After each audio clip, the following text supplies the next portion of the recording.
तो फिल्म की शुरुआत होती है एक छोटी बच्ची को दिखाते हुए जो आराम से बैठकर टीवी पर कार्टून्स देख रही थी। तभी अचानक टीवी के सिग्नल्स चले जाते हैं।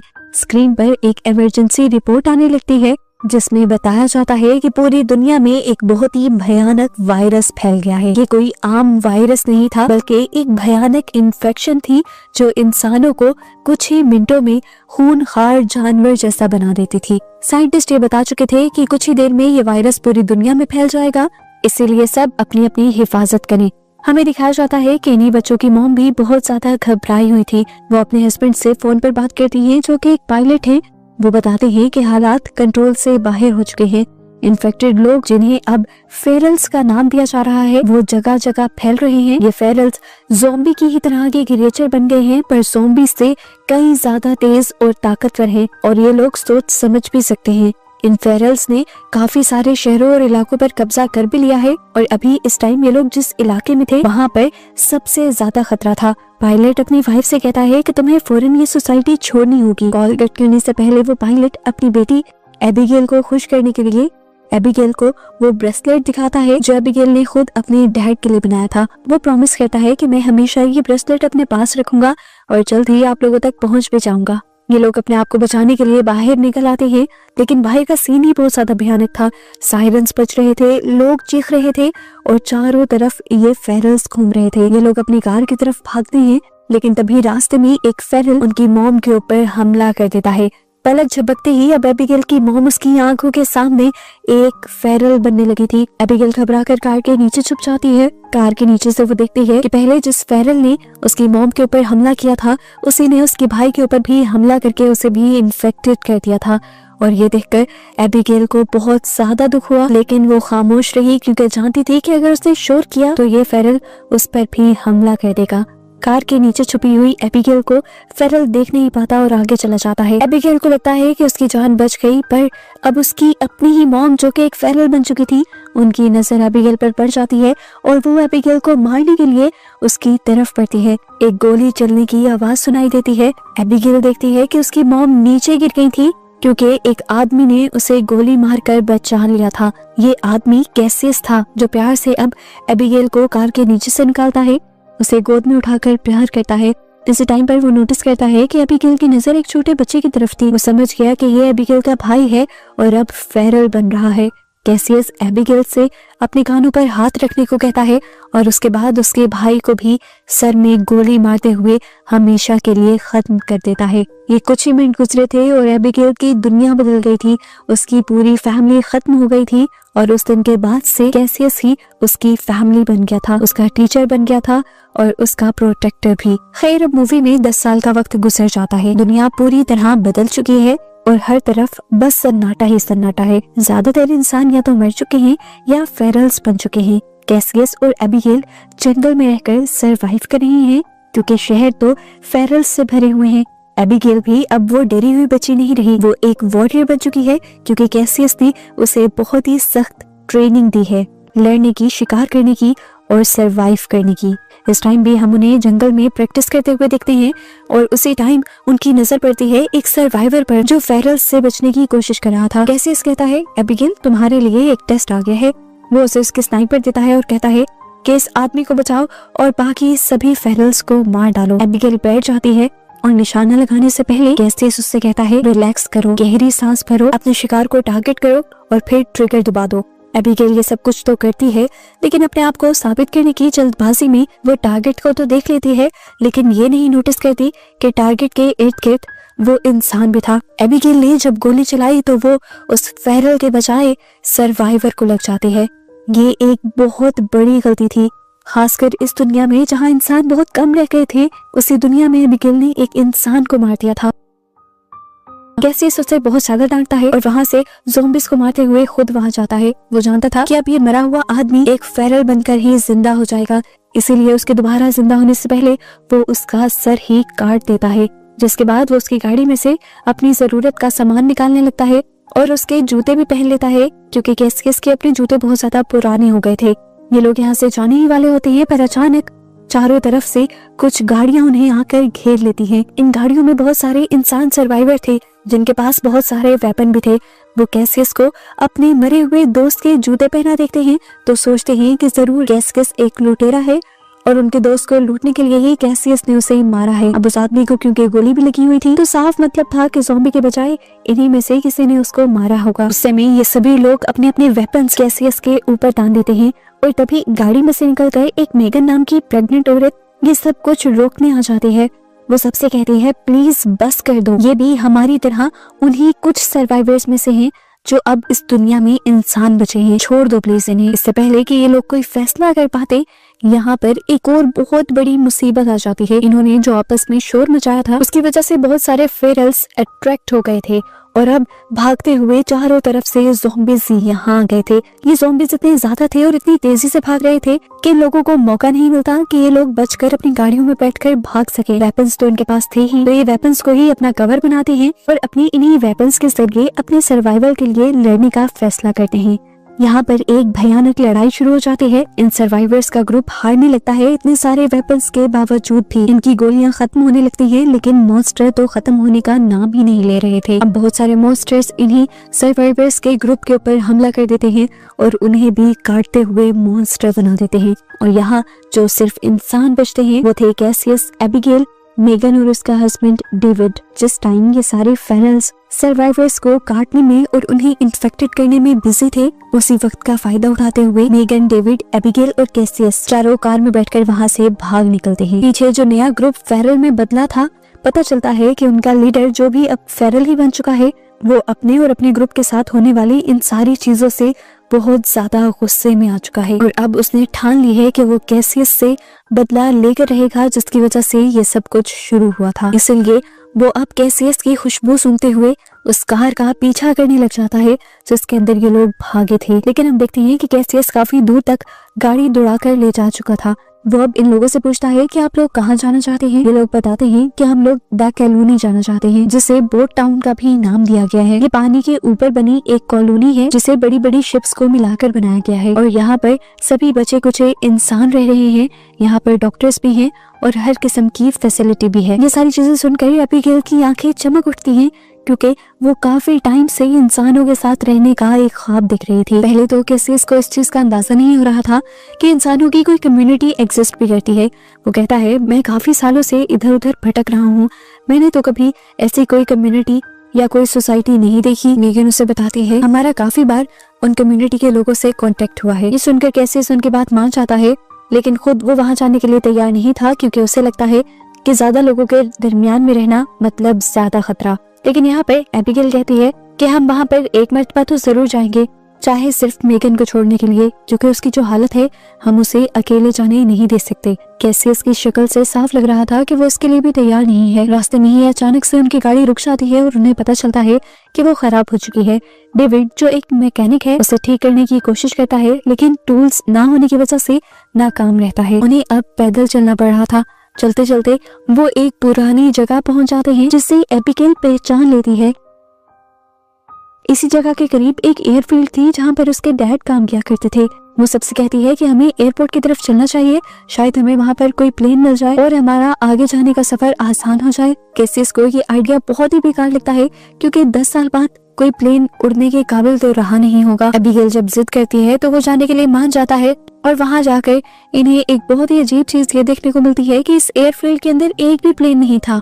किस्मत से इन्हें एक गैराज के अंदर एक छोटा सा प्लेन मिल भी जाता है, लेकिन 10 साल से पड़े रहने की वजह से वो थोड़ा खराब था। डेविड कहता है मैं इसे रिपेयर कर सकता हूँ। वो जब प्लेन को रिपेयर कर रहा था, एबिगेल और कैसियस उसका पहरा दे रहे थे। ये लोग बार बार अपनी बाइनोकुलर से दूर दूर देख रहे थे और एकदम से इन्हें पता चलता है कि सामने से फेरल्स का एक बहुत बड़ा ग्रुप उनके पीछे वहां तक आ रहा है। अभी तो वो दूर थे, लेकिन जितना तेज वो भाग रहे थे 5 से 10 मिनट में ये उनके पास होते। ये लोग भागकर यहाँ पर आते हैं और डेविड से जल्दी जल्दी काम करने को कहते हैं। एबिगेल इतने में पायलट सीट पर बैठ जाती है और वो सारी चीजें याद करने लगती है जो उसके डैड उसे सिखाया करते थे बचपन में। यहीं पर वो एक बुकलेट उठाकर इस प्लेन के बारे में भी पढ़ने लग जाती है और इतने में ही वो ज़ॉम्बीज़ फेंस तोड़कर यहाँ पर आ जाते हैं। डेविड और मेगन भी अब प्लेन के अंदर बैठ चुके थे थोड़ी सी कोशिशों के बाद भी एबिगेल ने इंजन स्टार्ट कर लिया था प्लेन का। प्लेन तेजी से आगे की तरफ रनवे पर चलने लग जाता है, लेकिन उसके बावजूद ये ज़ॉम्बीज इतने ज्यादा तेज होते हैं कि चलते ट्रेन को भी पकड़ने की कोशिश करते हैं और उसके विंग्स को डैमेज भी करने की कोशिश करते हैं। इस टाइम पर कैसियस आधा प्लेन के अंदर बैठा हुआ था तो आधा बाहर था, जिसे एक ज़ॉम्बी पकड़कर बाहर निकालने की कोशिश कर रहा था, पर वो ज़ॉम्बी के सर पर गोली चलाते हुए उसे प्लेन से नीचे गिरा देता है और फिर फाइनली एबिगेल इस प्लेन को हवा में उड़ा लेती है। इस प्लेन को उड़ता हुआ देखकर सब लोग बहुत ज्यादा खुश हुए थे। सभी लोगों ने सुकून की सांस ली थी क्योंकि इतना बड़ा सफर ये लोग अब चंद घंटों में ही तय करने वाले थे। लेकिन उनकी ये खुशी ज्यादा देर तक नहीं टिकती। घंटा भर चलने के बाद ही इस प्लेन में से धुआं निकलने लग जाता है क्योंकि इंजन बहुत ज्यादा पुराना था और उसकी सर्विस नहीं की गई थी। कुछ ही देर में प्लेन का इंजन पूरी तरह फेल हो जाता है और प्लेन आउट ऑफ कंट्रोल हो जाता है। अपनी जान बचाने के लिए कैसियस एबिगेल का साथ देता है और प्लेन का लीवर पकड़ते हुए उसे एक दरख्त के अंदर क्रैश करवाता है ताकि इन्हें कम से कम नुकसान हो। उनका ये आइडिया काम भी कर गया था। इन्हें छोटी मोटी चोटें लगी तो थी, लेकिन इनमें से मरा कोई भी नहीं था। खैर, जितना भी रास्ता इन्होंने इस प्लेन से तय करना था वो तो कर लिया था। आगे का रास्ता इन्हें अब पैदल तय करना था, जो लगभग 2 दिन का और था। ये लोग अब यहाँ पर टूटी फूटी बिल्डिंग्स के अंदर रात रहने का फैसला करते हैं क्योंकि दूर दूर तक यहाँ पर ज़ॉम्बीज नहीं थे। फिर भी कैसियस ने यहाँ चारों तरफ ट्रैप भी लगा दिए थे। जिसके बाद जब वो अंदर आता है तो मेगन आकर उसका शुक्रिया करती है और कहती है अगर तुम ना होते तो अब तक हम मर जाते। हैं सुनकर कैसियस थोड़ा पिघलने लगता है, जो हमेशा से बहुत ही ज्यादा सख्त रहता था। मेगन को देखकर उसे अपना पास्ट याद आ जाता है और वो मेगन को बताता है कि मैंने सबसे पहले अपनी वाइफ को मारा था, वो भी मजबूरी में क्योंकि वो इन्फेक्टेड हो गई थी और अपने आप को बचाने के लिए मेरे पास कोई दूसरा रास्ता नहीं था। उस दिन के बाद से उसने कसम खा ली थी कि वो किसी के लिए नहीं लड़ेगा, वो सिर्फ अपने सर्वाइवल के लिए काम करेगा। लेकिन फिर उसे एबिगेल मिल गई और उसने अपना फैसला बदल लिया। फिर उसने एबिगेल को अपना साथी बना लिया और उसे अपनी बेटी की तरह पाला। वो बताता है कि एबिगेल के अलावा किसी को भी बचाना अब मेरा मिशन नहीं है, लेकिन मैं तुम्हारी और डेविड की जिम्मेदारी लेता हूँ और वादा करता हूँ कि मैं तुम्हें तुम्हारी मंजिल तक पहुँचा दूंगा। खैर, अगले दिन ये अपना सफर शुरू कर देते हैं और इन्हें रास्ते में चलते हुए एक बहुत ही अजीब चीज दिखाई देती है। एक बहुत ही अच्छा साफ सुथरा फार्म हाउस जहाँ पर बहुत सी चीजें भी उगी हुई थी और यहाँ पर बिजली भी थी। ये लोग बहुत ज्यादा हैरान होते हैं और उस फार्म हाउस की तरफ बढ़ने की कोशिश करते हैं, लेकिन तभी एक स्पीकर से आवाज आती है कि अपने अपने हथियार नीचे डाल दो। ये लोग उस आदमी की बात मान जाते हैं और अपने हथियार यहीं छोड़कर ये लोग अंदर चले जाते हैं। पता चलता है कि इस जगह का मालिक एक साइंटिस्ट था। वो इन सारे सर्वाइवर्स से मिलकर बहुत ज्यादा खुश होता है और उनके लिए अच्छा सा खाना भी बनाता है। ये सब खाना खाते हुए रो पड़ते हैं क्योंकि 10 सालों बाद वो इतना अच्छा खाना खा रहे थे।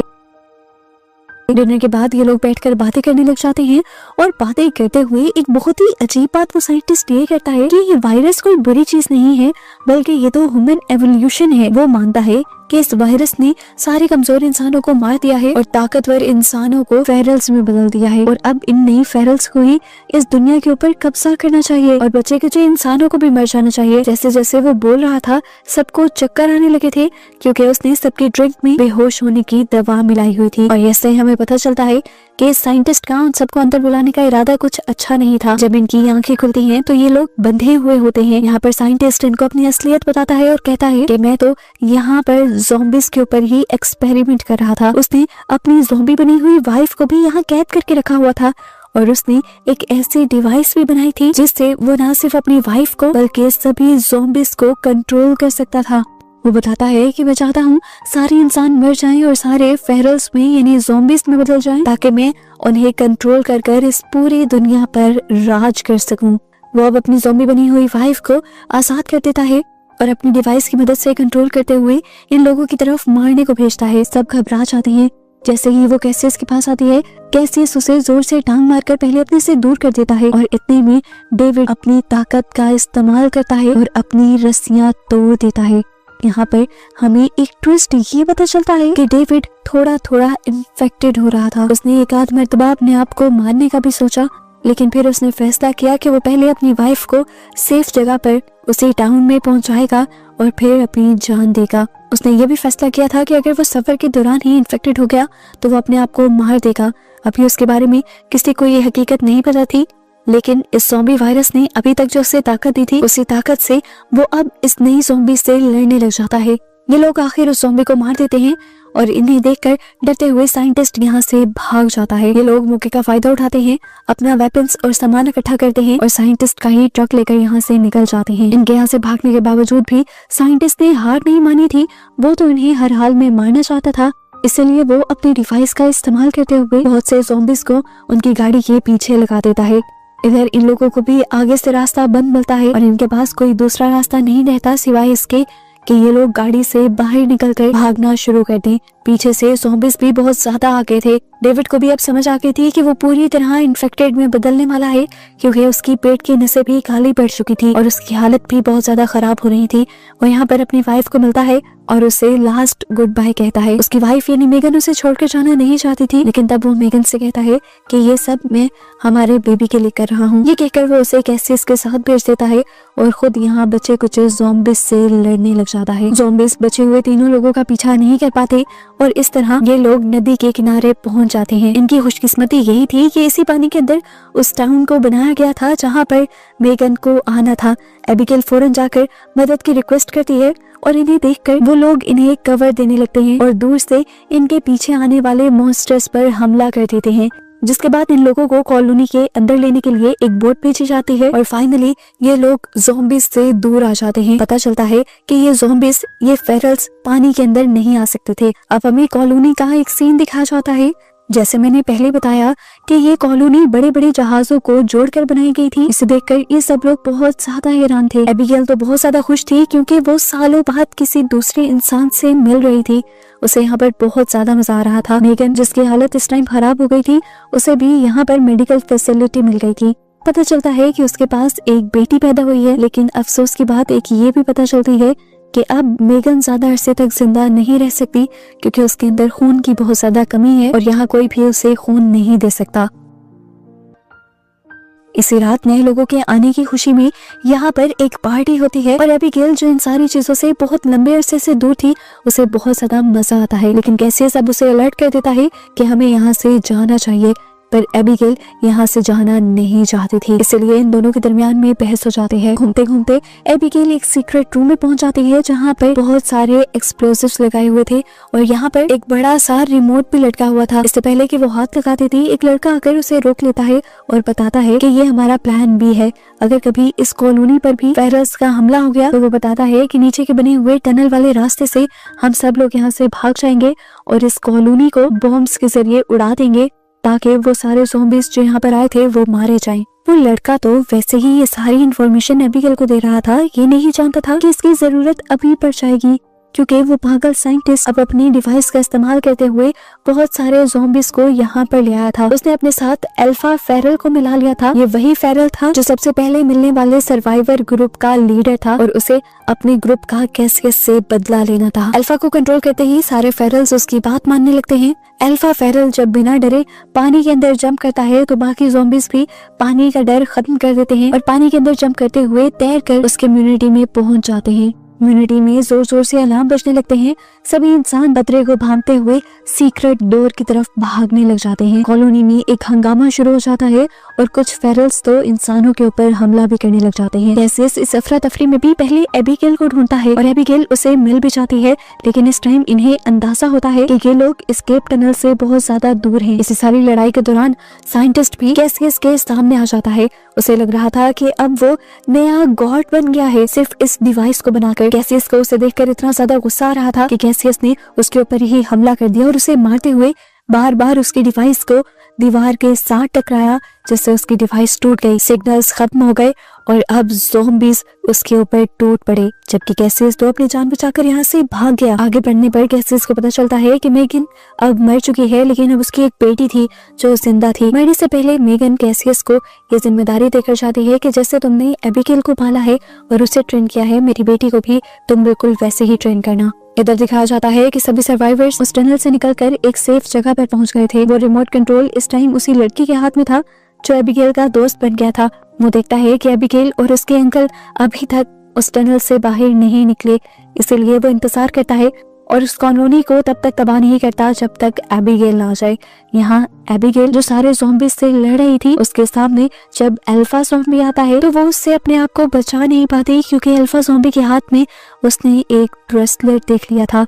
ये वही ब्रेसलेट था जो उसने बचपन में बनाकर अपने डैड को दिया था, यानी ये अल्फा ज़ॉम्बी उसके डैड थे। उसे समझ नहीं आया कि वो क्या करे। ये अल्फा ज़ॉम्बी उसे खाने ही वाला था, लेकिन ठीक वक्त पर उसे बचाने के लिए कैसियस आ गया। ये देखकर उसे होश आया। वो कैसियस को बचाना चाहती थी, पर एक मिनट के लिए अपने डैड को मारना उसके लिए आसान नहीं था। लेकिन फिर उसे एहसास हो गया कि इस टाइम ये ज़ॉम्बी इंसान उसका डैड नहीं है, बल्कि कैसियस उसका डैड है। इसलिए उसने उस ज़ॉम्बी के सर में गोली मारी और कैसियस को बचा लिया। अपने डैड को मारने के बाद एबिगेल कुछ देर के लिए सदमे में चली गई थी, लेकिन कैसियस एबिगेल को यहाँ से खींचता हुआ जल्दी से टनल की तरफ बढ़ जाता है। जैसे ही ये लोग टनल से बाहर निकलते हैं, वो लड़का इस कॉलोनी को तबाह करने के लिए बटन दबा देता है। बस चंद ही सेकंड लगते हैं और ये कॉलोनी पूरी तरह तबाह हो जाती है और यहाँ पर आए हुए सभी ज़ॉम्बीज़ भी जलकर राख हो जाते हैं। सर्वाइवर्स इस टाइम नदी के दूसरे किनारे पर थे और इन्हें अब दूसरी तरफ एक छोटा सा आइलैंड नजर आ रहा था। ये आइलैंड इनके लिए एक उम्मीद थी और ये लोग इसी आइलैंड पर नई कॉलोनी बनाने का डिसाइड करते हैं। इस टाइम कैसियस ने भी अपनी सोच बदल ली थी, क्योंकि अब जिस तरह बाकी लोगों ने उनकी जान बचाई थी, वो भी ये समझ गया था कि लोग खतरा नहीं बल्कि ताकत होते हैं। वो भी अब एबिगेल और इस छोटी बच्ची को लिए उन लोगों के साथ रहने का फैसला कर लेता है और ये लोग निकल जाते हैं उस आइलैंड के लिए, जिससे अब ये लोग अपना नया घर बनाएंगे और जिसे हमेशा ये लोग ज़ॉम्बीज़ से और फ्लेयर्स से दूर रखेंगे। और बस इसी तरह इन्हीं सबको दिखाते हुए ये मूवी यहाँ खत्म हो जाती है।